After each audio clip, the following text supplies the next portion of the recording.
નમસ્કાર દર્શક મિત્રો, મિરર ઓફ ધી વર્લ્ડ ન્યૂઝમાં આપ સૌનું હાર્દિક સ્વાગત છે। મિલકતમાં કોઈ હક ન હોવા છતાં સરકારી કચેરીઓ તથા કોર્ટમાં કેસો તેમજ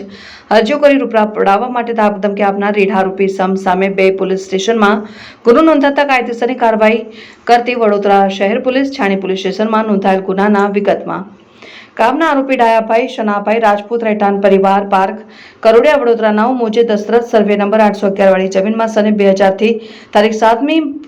માર્ચ 2025 સુધી તેનો કોઈ હક કેસો ન હોય, જમીનમાં તેને કે લાગતું વળગતું ન હોય, તેમ છતાં ગુજરાત હાઈકોર્ટે કલેક્ટર કચેરી SSRD અમદાવાદ સિવિલ કોર્ટે મામલતદારશ્રી તથા કૃષિ પંચ વડોદરા ગ્રામ્ય કોર્ટમાં ગણોત ધારાને લગતા કેસ દાખલ કરીને જે કેસો સંબંધિત ફરિયાદી પક્ષ સામે સમાધાન કરી સમાધાન પેટે સમાધાન પ્રોસેસ લખી આપીને ફરીથી આ જમીન બાબતે કોઈ સરકારી કચેરીઓમાં કે કોર્ટમાં કે રજૂઆત અરજીઓ કરશે નહીં, તેમ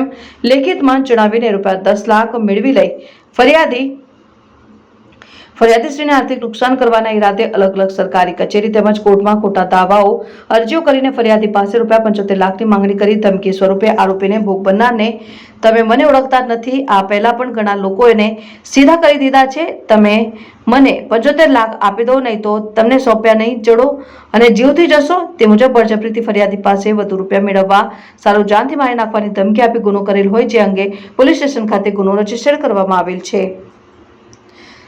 આરોપીનું નામ ડાયાભાઈ શનાભાઈ રાજપૂત,